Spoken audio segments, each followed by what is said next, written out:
Benjamin Netanyahu അല്പസമയം മുൻപാണ് അവിടെ ജനങ്ങളെ അഭിസംബോധന ചെയ്ത് സംസാരിച്ചത്. ആയത്തുള്ള അലി ഖാംനെയി ഇറാന്റെ പരമോന്നത നേതാവ് ഇനിയില്ല എന്നുള്ള അവകാശവാദം നെതന്യാഹു മുന്നോട്ട് വെക്കുകയാണ്. ഖാംനെയുടെ ആസ്ഥാനം ഞങ്ങൾ തകർത്തിട്ടുണ്ട്, ജീവിച്ചിരിപ്പില്ല എന്നാണ് തെളിവുകൾ എന്നാണ്, മരിച്ചിട്ടുണ്ടാകാം ഖാംനെയി എന്നാണ് നെതന്യാഹുവിന്റെ വാദം. അത് പൂർണ്ണമായി തള്ളുകയാണ് ഇറാൻ വിദേശകാര്യമന്ത്രി അബ്ബാസ് അരാഗ്ചി. എന്തായാലും ഇറാനിലെ നേതാക്കളെ ലക്ഷ്യമിട്ട്, ഇറാനിലെ സൈനിക ഉദ്യോഗസ്ഥരെ ലക്ഷ്യമിട്ട് ഇസ്രായേലിൻ്റെ ആക്രമണം വലിയ തോതിൽ ഇന്ന് ഉണ്ടായിട്ടുണ്ട്. അതിനുശേഷമുള്ള വാർത്താ സമ്മേളനം അവിടുത്തെ ജനങ്ങളെ അഭിസംബോധന ചെയ്ത് സംസാരിക്കുക നേരത്തെ റെക്കോർഡ് ചെയ്തൊരു ഒരു കാര്യമായിരുന്നു. എന്തായാലും ഇപ്പോൾ അഫ്താബ് റഹ്മാൻ ഒരിക്കൽ കൂടി നമുക്കൊപ്പം ചേരുന്നുണ്ട്. അഫ്താബ്, ഇപ്പോൾ നമുക്കറിയാം ആയത്തുള്ള അലി ഖാംനെയി അദ്ദേഹത്തിൻ്റെ ഇറാനെ സംബന്ധിച്ചിടത്തോളം ഇറാനിലെ പരമോന്നത നേതാവാണ്. അദ്ദേഹം ജീവിച്ചിരിപ്പില്ല എന്നാണ് ഇസ്രായേലിൻ്റെ അവകാശവാദം.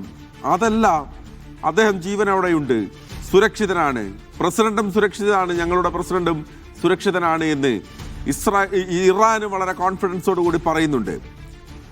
അവരുടെ ഇസ്രായേലിൻ്റെ ആക്രമണങ്ങളൊക്കെ അവിടെയുള്ള നേതാക്കളെ ലക്ഷ്യം വെച്ചുള്ളതായിരുന്നു എന്ന് നമുക്കറിയാം. അവിടെ തീരുമാനം മാറ്റാൻ തയ്യാറായില്ലെങ്കിൽ മരണത്തിന് തയ്യാറായിക്കോളൂ എന്നാണല്ലോ ട്രംപ് പറഞ്ഞത്. ഇപ്പോൾ നെതന്യാഹു എന്ത് തെളിവിൻ്റെ അടിസ്ഥാനത്തിലാണ് ഖാംനെയി ജീവിച്ചിരിപ്പില്ല എന്ന് പറയുന്നത്?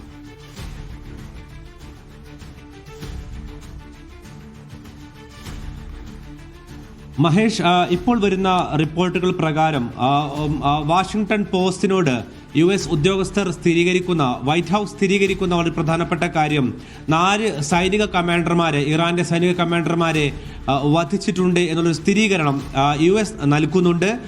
അതോടൊപ്പം ഇതിന് തൊട്ട് മുമ്പാണ് നെതന്യാഹു തങ്ങൾ ഖാംനെയി എന്ന് പറയുന്ന ഇറാന്റെ പരമോന്നത നേതാവ് ഇനിയില്ല, അങ്ങനെ ഒരാൾ ഇനിയില്ല, ഇനിയുള്ള നമ്മുടെ ചർച്ചകൾ പോകേണ്ടത് ഇറാന്റെ ഭരണമാറ്റത്തിലേക്കാണെന്നുള്ള സ്വഭാവത്തിലാണ് അദ്ദേഹം സംസാരിച്ചത്. ഇതിന് തൊട്ട് മുൻപ് ഇറാന്റെ വിദേശകാര്യമന്ത്രി വീണ്ടും പ്രതികരിച്ചിട്ടുണ്ട്. നമ്മൾ നേരത്തെ അദ്ദേഹത്തിന്റെ പ്രതികരണം കണ്ടത് അവരിപ്പോഴും സുരക്ഷിതരായി ഇരിക്കുന്നു എന്നാണെങ്കിൽ, ഇപ്പോൾ ഇറാന്റെ വിദേശകാര്യമന്ത്രിയുടെ പ്രതികരണം വന്നിരിക്കുന്നത് അദ്ദേഹം ജീവിച്ചിരിപ്പുണ്ടോ എന്ന് സ്ഥിരീകരിക്കാൻ പറ്റുന്ന വിധത്തിലുള്ള ഒരവസ്ഥയിലല്ല, ഒരു അന്തരീക്ഷത്തിലല്ല താൻ ഉള്ളത് എന്നാണ് അദ്ദേഹത്തിന്റെ റിയാക്ഷൻ വന്നിരിക്കുന്നത്. ഇത് എന്ത് അടിസ്ഥാനത്തിലാണ് ഈ റിയാക്ഷൻ വന്നിട്ടുള്ളത് എന്നുള്ളത് നമുക്ക് വ്യക്തമല്ല. എന്ന് വെച്ചാൽ ഒരു പക്ഷേ മാധ്യമങ്ങൾ ചോദിച്ചിട്ടുണ്ടാകാം അദ്ദേഹം ജീവിച്ചിരിപ്പുണ്ടോ എന്ന് ചോദിച്ചപ്പോൾ സ്വാഭാവികമായിട്ടും ഇത്രയധികം ആക്രമണം നടക്കുന്ന ഒരു പശ്ചാത്തലത്തിലാണോ ആ മറുപടി എന്നുള്ളതും വ്യക്തമല്ല. പക്ഷെ നെതന്യാഹു ഉറപ്പിച്ചു പറയുന്നത് അദ്ദേഹം ഇതിനു മുമ്പും പലവട്ടം 12-ന് യുദ്ധം നടന്ന സമയത്തും സമാനമായ രീതിയിൽ തന്നെ ഖാംനെയി കൊല്ലപ്പെട്ടു എന്നുള്ളത് ഇസ്രായേലിലെ വിവിധ ഏജൻസികളെല്ലാം തന്നെ സമാനമായ രീതിയിൽ റിപ്പോർട്ട് ചെയ്തിരുന്നതാണ്. പക്ഷെ വീണ്ടും നമ്മൾ കാണുന്നത് ഖാംനെയി സുരക്ഷിതനായി നിൽക്കുന്നു എന്നുള്ളതാണ്. ഏതായാലും ഇനി കൊല്ലപ്പെട്ടു എന്ന് തന്നെ വെക്കുക, അങ്ങനെ സംഭവിച്ചാൽ പോലും ഇറാനെ സംബന്ധിച്ചിടത്തോളം അതൊരു വെല്ലുവിളിയായി നിൽക്കില്ല എന്നുള്ളതാണ് ഏറ്റവും പ്രധാനപ്പെട്ട കാര്യം. കാരണം ഇനിയുള്ള വരേണ്ട ഭരണമാറ്റം സംഭവിച്ച് ഇനി വരേണ്ട അടുത്ത ഒരു 3-4 തലമുറയിലേക്കുള്ള നേതാക്കളെ അവർ കണ്ടെത്തിയിട്ടുണ്ട് എന്നുള്ളതായിരുന്നു നേരത്തെ തന്നെ ഇറാനിൽ നിന്നും വന്ന റിപ്പോർട്ടുകൾ. ഏതായാലും അദ്ദേഹത്തിന്റെ നിലവിലുള്ള സ്ഥിതിയുമായി ബന്ധപ്പെട്ട ഔദ്യോഗിക വിവരങ്ങൾ ഇറാനിൽ തന്നെ സ്ഥിരീകരിച്ചു വരണം. നിലവിൽ അത് ലഭ്യമല്ല. നെതന്യാഹുവാണ് പറയുന്നത് അദ്ദേഹം ജീവിച്ചിരിപ്പില്ല എന്നുള്ളത്. ഏതെങ്കിലും തന്ത്രത്തിന്റെ ഭാഗമായിട്ട് അദ്ദേഹം പറയുന്നതാണോ എന്നുള്ളതും നിലവിൽ നമുക്ക് വ്യക്തമല്ല. ഏതായിരുന്നാലും നിലവിൽ ഇപ്പോൾ നമുക്ക് ഒരു പക്ഷേ മഹേഷിനോട് സൂചിപ്പിക്കാനുള്ളത് ഗൾഫ് രാഷ്ട്രങ്ങളെ കേന്ദ്രീകരിച്ചുകൊണ്ട് വീണ്ടും ആക്രമണം ആരംഭിച്ചിരിക്കുന്നു, അല്ലെങ്കിൽ അവിടെയുള്ള US താവളങ്ങളെ കേന്ദ്രീകരിച്ചുകൊണ്ട് ആക്രമണം വീണ്ടും ആരംഭിച്ചിട്ടുണ്ട് എന്നുള്ളതാണ് ഇപ്പോൾ വരുന്ന റിപ്പോർട്ടുകൾ. അതിൽ തന്നെ അന്താരാഷ്ട്ര മാധ്യമങ്ങൾ ചൂണ്ടിക്കാട്ടുന്നത് ബഹ്റൈനും കുവൈത്തും ലക്ഷ്യം വെച്ചുകൊണ്ട് ഡ്രോണുകളും മിസൈലുകളും പുറപ്പെട്ടിരിക്കുന്നു എന്നുള്ളതാണ്. ഒരു പക്ഷേ അത് വരും മിനിറ്റുകളിൽ അവിടെ പ്രവേശിക്കുമെന്നുള്ളതും ഇറാനിലെ ചില വാർത്താ ഏജൻസികൾ സൂചിപ്പിക്കുന്നുണ്ട്. ഏതായിരുന്നാലും ഇന്നത്തെ രാത്രി നേരത്തെ നമ്മൾ പറഞ്ഞതുപോലെ തന്നെ ഘട്ടം ഘട്ടമായുള്ള ആക്രമണങ്ങൾ തുടർന്നു കൊണ്ടേയിരിക്കും. ഇസ്രായേലിനെ സംബന്ധിച്ചിടത്തോളവും US-നെ സംബന്ധിച്ചിടത്തോളവും അവർക്ക് അവിടെയുള്ള ലക്ഷ്യം വ്യക്തമാണ്, അവിടെ ഭരണമാറ്റം വേണം എന്നുള്ളതാണ്.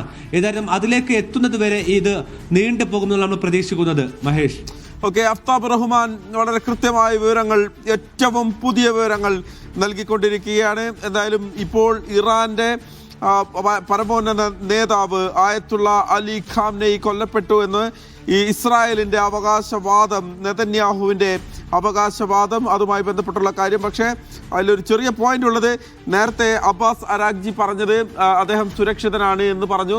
പക്ഷെ പിന്നീട് അബ്ബാസ് അരാഗ്ചി, ഇറാന്റെ വിദേശകാര്യമന്ത്രി, അദ്ദേഹത്തോട് ചോദിച്ചപ്പോൾ അങ്ങനെ ജീവിച്ചിരിപ്പുണ്ടോ എന്ന് തിരക്കാനുള്ള ഒരു സിറ്റുവേഷനിലല്ല ഇപ്പോഴത്തെ സാഹചര്യം എന്നാണ്. ഒരു പക്ഷേ അത് ഒരു ചോദ്യത്തിന് മറുപടിയായി പറഞ്ഞു പോയതാകാം എന്നും പറയുന്നു. ഓക്കെ, ഏറ്റവും പുതിയ വിവരം എന്ന് പറയുന്നത് ഇപ്പോൾ വൈറ്റ് ഹൗസിന്റെ പ്രസ് സെക്രട്ടറി കരോലിൻ ലെവിറ്റ് പറഞ്ഞതായി ഒരു അൽ ജസീറ റിപ്പോർട്ട് ചെയ്യുന്നത്. President Trump has spoken with the leaders of Saudi Arabia, Qatar, UAE and the NATO secretary general Mark root.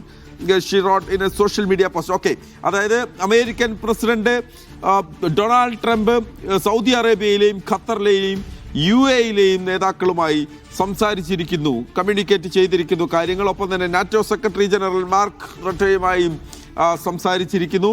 Trump എന്തായിരിക്കും അനുനയത്തിന്റെ പാതയിലേക്ക് പോകാനുള്ള ഒരു സാഹചര്യം ഉണ്ടോ?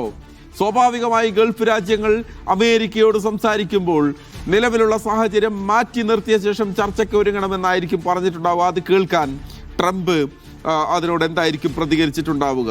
അപ്പോഴും ബെന്യാമിൻ നെതന്യാഹു വളരെ കോൺഫിഡൻസോട് കൂടി പറയുകയാണ്, ആയത്തുള്ള അലി ഖാംനെയി ഇനിയില്ല, അവിടെ ഭരണമാറ്റത്തിനുള്ള സമയമാണ്, നിങ്ങൾക്ക് തെരഞ്ഞെടുക്കാം എന്നുള്ളത് അവിടുത്തെ ഇറാനിലെ ആളുകളോട് പറയുകയാണ്. ഓക്കെ, എന്തായാലും ഇറാന്റെ പ്രതികരണം അതിൽ വളരെ സവിശേഷമായ ഒരു പ്രതികരണം സ്വാഭാവികമായി ഉണ്ടാകും.